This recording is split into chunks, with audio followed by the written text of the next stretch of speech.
Afghanistan, a land many imagine as nothing but dust and sand, is quietly hosting one of the strangest and most chilling agricultural revolutions on Earth: scorpion venom farming. Not sheep, not goats, not any traditional livestock, but deadly creatures armed with lethal stingers, producing a liquid so valuable that pharmaceutical giants will pay up to $10 million per liter for it. So why would anyone risk their life to raise such dangerous animals? Let's find out in today's video.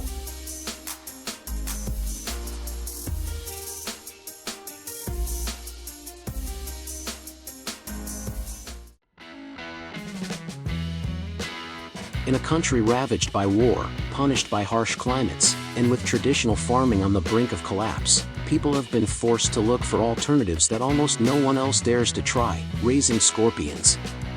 What most people don't know is that scorpion venom is worth a fortune. It's a critical raw material in biomedical research, used to create ultra-strong painkillers, cancer treatments, medicines for neurological disorders, and antidotes to deadly neurotoxins.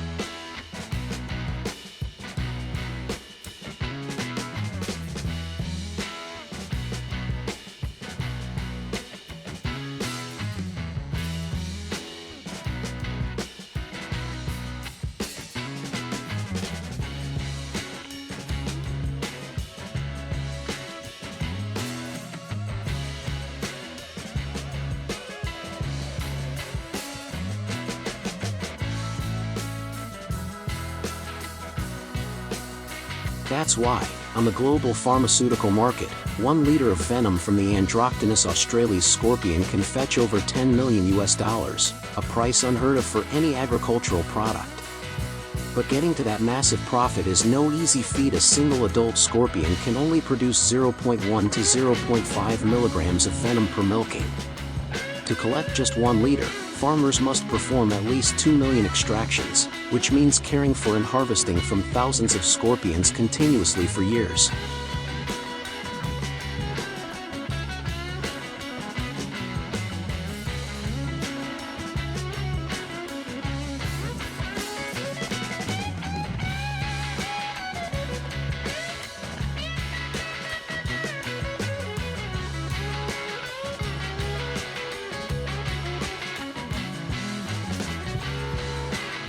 So, what's special about raising these creatures?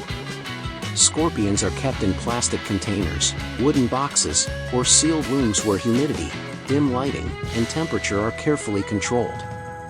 They take up little space, make no noise, and require less daily care than cattle, but in return, farmers must have deep knowledge of their biology, behavior, and the potency of their venom.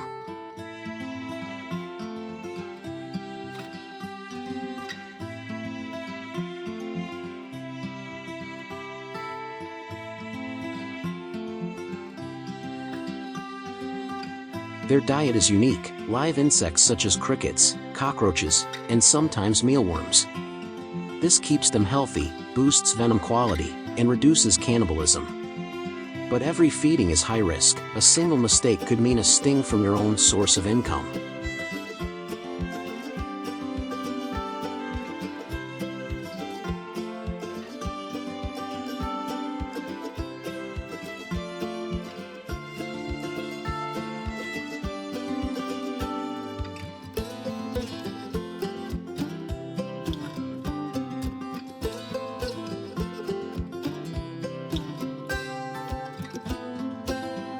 Unlike milking cows or collecting honey, which is relatively safe and highly mechanized, harvesting scorpion venom is a manual, precision-demanding, and extremely dangerous process.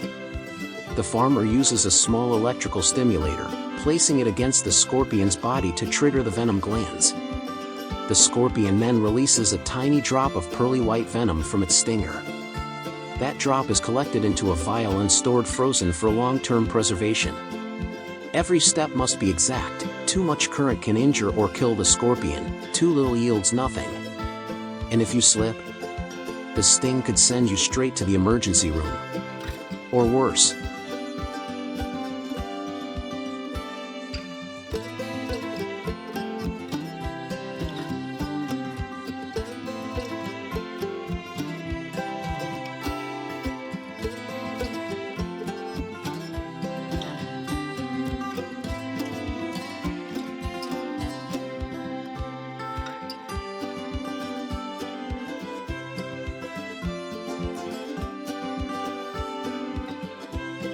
As you might guess, scorpions are virtually undomesticated.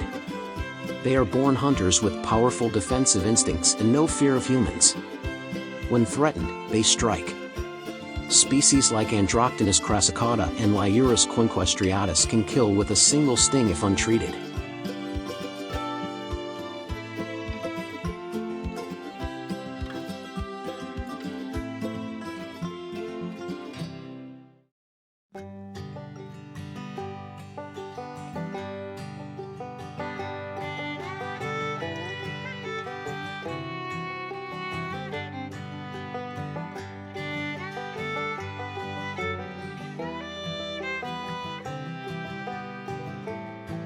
Many farmers have been stung so severely they needed emergency hospitalization. Some survive but suffer lasting nerve damage or permanent numbness in their hands or feet. And more than a few have quit the trade after just one life-threatening allergic reaction. Worse still, if one escapes. There have been cases where scorpions broke out at night, crawled into sleeping areas, hid in shoes, and stung victims before they even realized what happened. That's exactly why, despite the jaw-dropping profits, scorpion farming has never become a mainstream agricultural industry. It's just too dangerous.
In the context of rising agricultural input costs and shrinking farmland, how can a farmer with only 500 square meters of rice land generate a stable, even exceptional, income? The answer lies in creativity and a mindset shift, integrating rice cultivation with free-range duck farming, a method that is both environmentally friendly and offers dual profitability.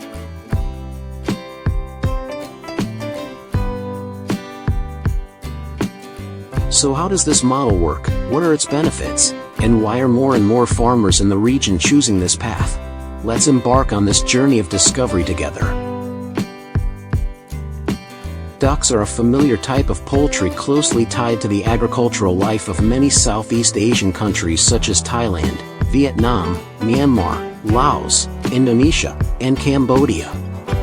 They are highly adaptable to wet environments, move easily through water, and are generally easy to raise, low cost, and quick to reproduce. Farmers typically raise ducks for meat or eggs, depending on their economic goals. Certain native duck breeds are especially favored for their flavorful meat, strong disease resistance, and notable ability to forage effectively in rice fields. Another interesting point, ducks not only generate income from meat and eggs, but also serve as valuable helpers in controlling pests and improving soil quality in rice farming.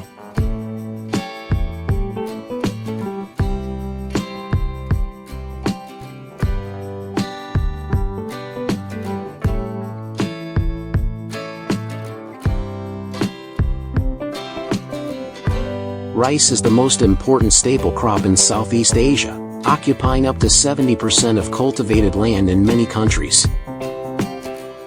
However, continuous rice farming often leads to the rapid spread of pests and diseases, forcing farmers to use large amounts of chemical fertilizers and pesticides. That's why many farmers have begun to ask, how can a small rice field still generate greater value? And the solution comes from the ducks themselves.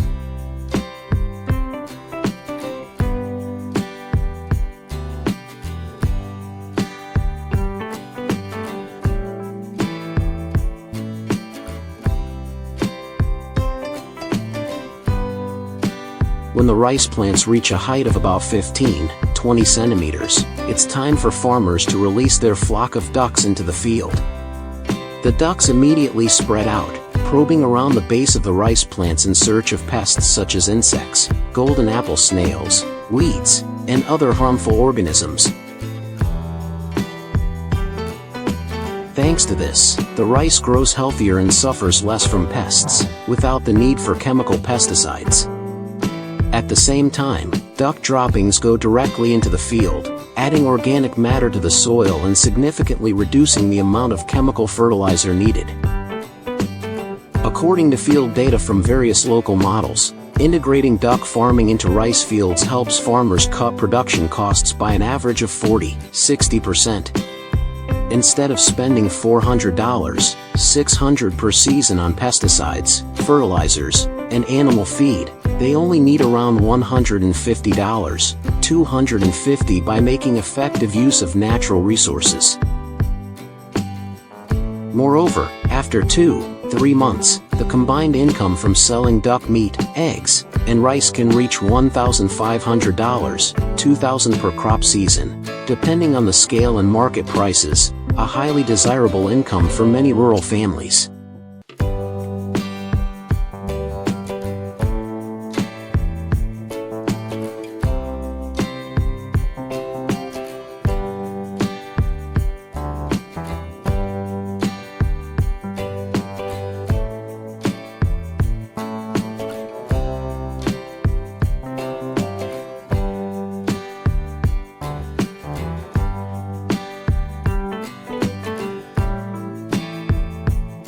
In addition to releasing ducks during the early growth stage of rice, some farmers also take advantage of the post-harvest period to continue duck grazing. After the rice is harvested, the fields are still rich in spilled grains, straw, crop residues, and organisms such as golden apple snails and insects, providing a plentiful food source for the ducks. Under these conditions, ducks can grow rapidly with little to no need for supplemental feed. Moreover, as the ducks move around and forage, they help loosen the soil, clear out leftover rice stubble, and prepare the land for the next planting season. This is considered a form of biological soil preparation that saves plowing labor and reduces the cost of the next crop cycle. Even more notably, in some countries like Japan, and now gradually spreading to Southeast Asian nations, a model combining real ducks and robot ducks has emerged. These devices are small and round, floating on the water's surface just like what you're seeing in the video. They are designed to move gently between rows of rice, imitating the movements of real ducks. As they move, the robots stir the water, helping to suppress algae growth, limit the spread of underwater weeds, and distribute nutrients more evenly to the roots of the rice plants. Some robot models also have the ability to collect environmental data, measure pH levels, water depth, or even detect pests and diseases using sensors.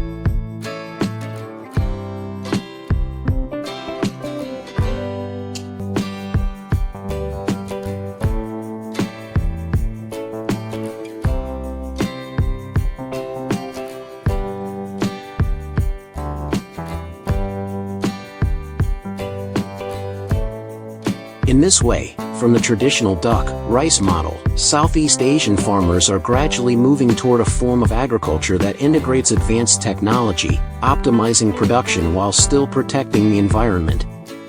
From free-range ducks to smart robots in the rice paddies, all efforts are directed toward one ultimate goal: increasing income, reducing costs, and making farming smarter each day.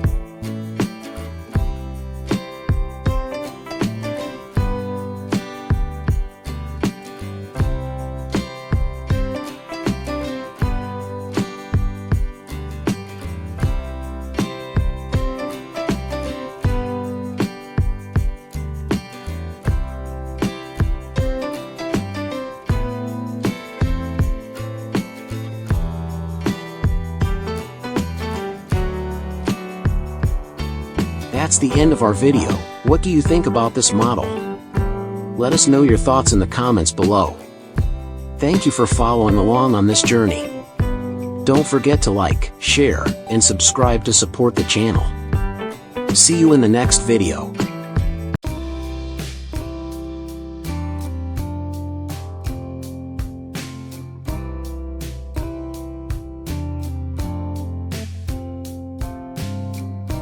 Have you ever imagined growing flowers while still earning money from farming? Sounds unusual, right? But in today's video, we'll take you to explore a remarkably unique dual agriculture model, where vibrant water lilies bloom across the pond's surface, and below, specialty apple snails thrive naturally, generating millions in income per harvest for farmers. So, what exactly is this model? Why is it considered a new direction for ecological agriculture? Let's dive in and find out now.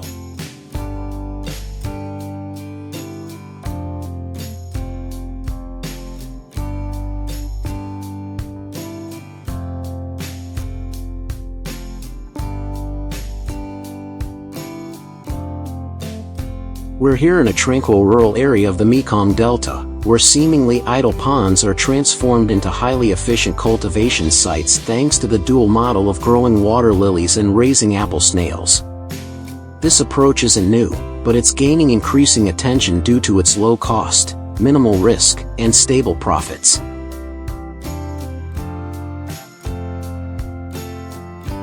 Farmers typically select healthy water lily varieties, planting them using tubers or shoots separated from the mother plant.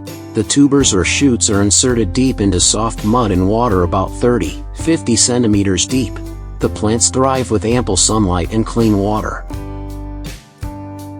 Within just a few weeks, leaves and flowers emerge on the water's surface. Planting at an appropriate density prevents shading. Farmers regularly trim old leaves to ensure consistent flowering.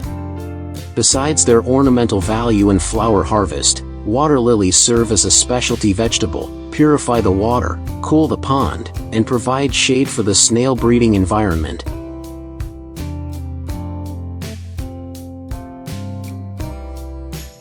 During harvest season, water lily stems, measuring 1 to 1.5 meters long, clean of mud and fresh, are gathered into bundles and neatly arranged on boats or along the pond's edge.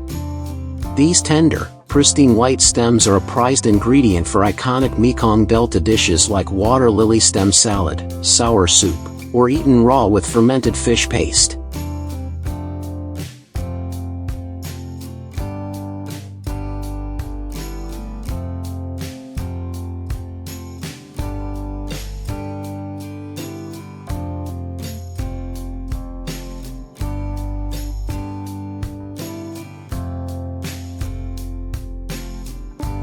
Alongside the water lilies are black apple snails, a high-value species considered a delicacy in restaurants.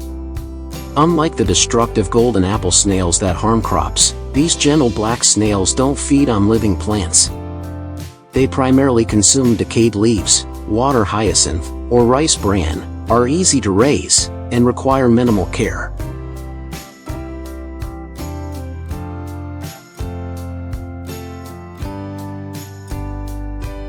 The price of black apple snail juveniles on the market is currently based on a density of about 36,000 juveniles per kilogram.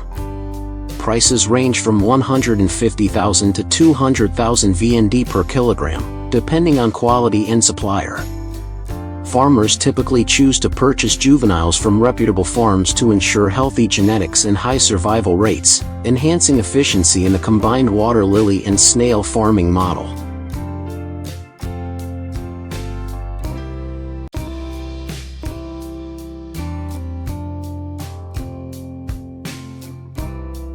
The snails are stocked at a density of about 3–5 per square meter.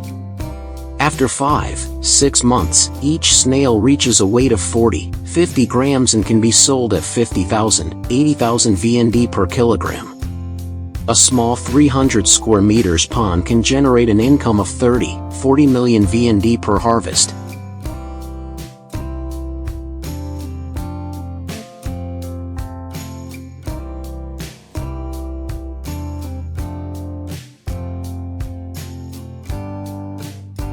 To create an ideal habitat for black apple snails and water lilies, farmers need to consider several technical factors.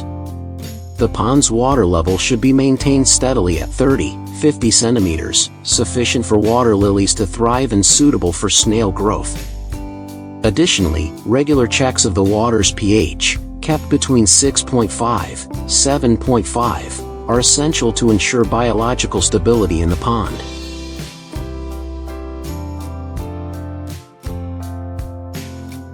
In addition to raising snails and growing water lilies, many households also stock climbing perch fish.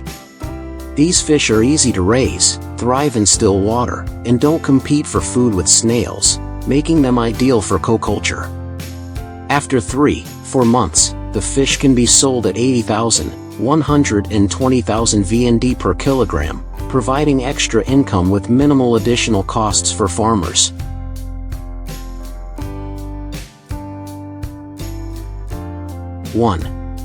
When harvest time arrives, collecting black apple snails is remarkably straightforward.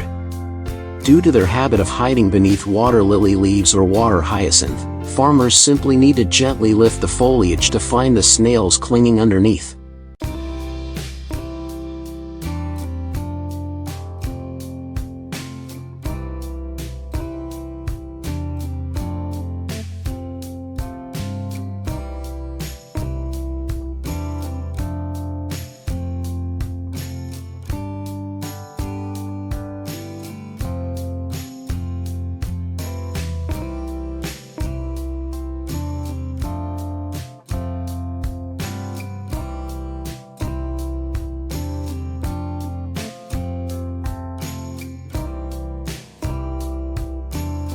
This model isn't limited to the Mekong Delta, it's being tested in various provinces like Quang Ngai, Thua Thien Hue, Bac Giang, and more. Farmers can utilize low-lying fields, stagnant ponds, or natural lakes to develop this system.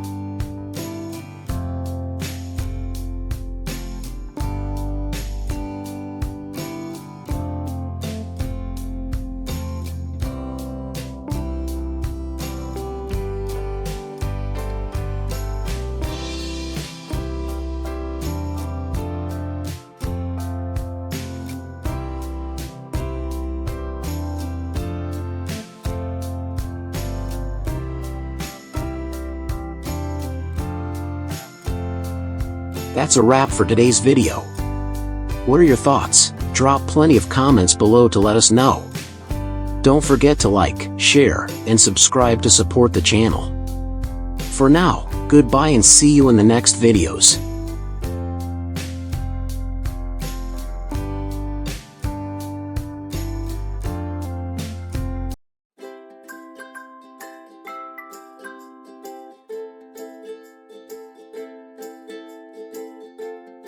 Hello everyone.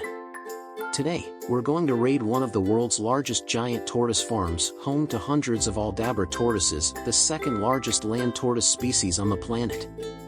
This isn't a zoo, nor is it a traditional nature reserve, but a commercial farm that combines conservation, research, ecotourism, and education, located in the unlikely place of Thailand.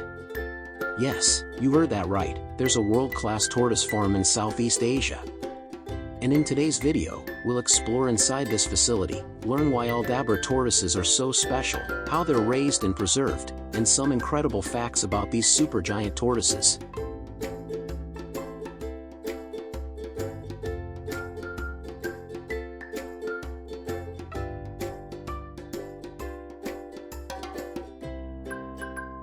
The Aldabra tortoise, scientifically known as Aldabracles gigantea, is the second largest land tortoise in the world, after the Galapagos tortoise. They can weigh up to 250 kilograms, grow to over 1.3 meters in length, and are particularly famous for their average lifespan of up to 150 years, with some individuals living up to 200 years. Their origin is the Aldabra archipelago in the Seychelles, where they were isolated from humans for centuries, allowing them to survive without being hunted or exterminated. With its giant, slow and gentle appearance, the Aldabra tortoise is not only attractive in appearance, but also has great ecological value. In the wild, they act as natural gardeners, helping to disperse seeds, clean the environment and maintain ecological balance. However, due to threats from climate change, habitat loss, and black market trade, this tortoise species is in need of strict protection.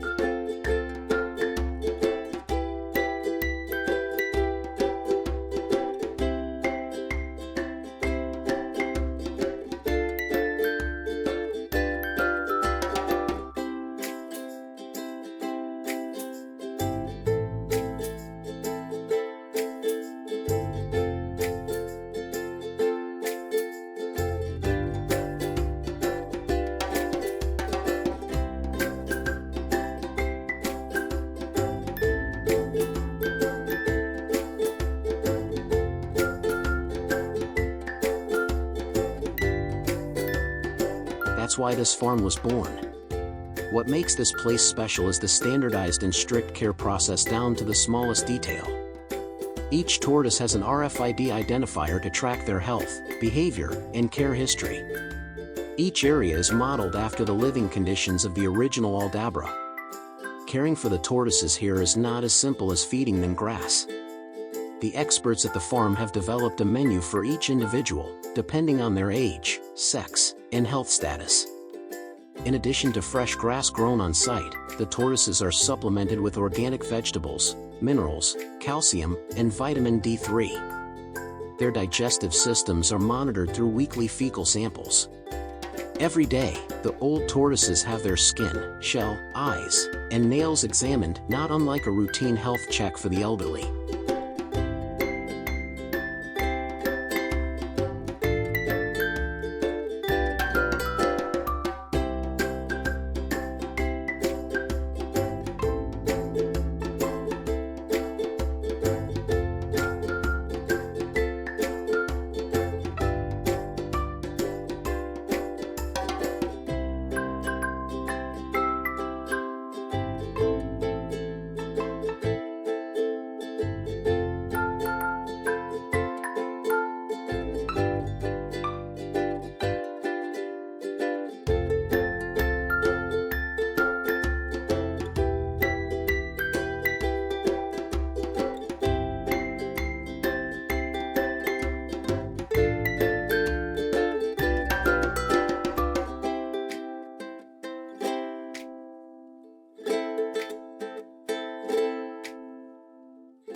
The farm also stands out for its extremely efficient artificial reproduction system. Aldabra tortoises lay 10 to 25 eggs per year. The eggs are collected by hand and placed in incubation rooms with tightly controlled temperature and humidity. Interestingly, the sex of the baby turtles depends on the temperature during incubation. Higher temperatures produce females, while lower temperatures produce males. This helps the farm control the sex ratio in the population, which is extremely important for sustainable reproduction. After hatching, the baby turtles are raised in a separate area for at least a year. They are trained to find food, get used to the natural environment, and have their health checked regularly. The healthy individuals are then brought to the open garden, where visitors can admire and even interact gently under the supervision of the staff.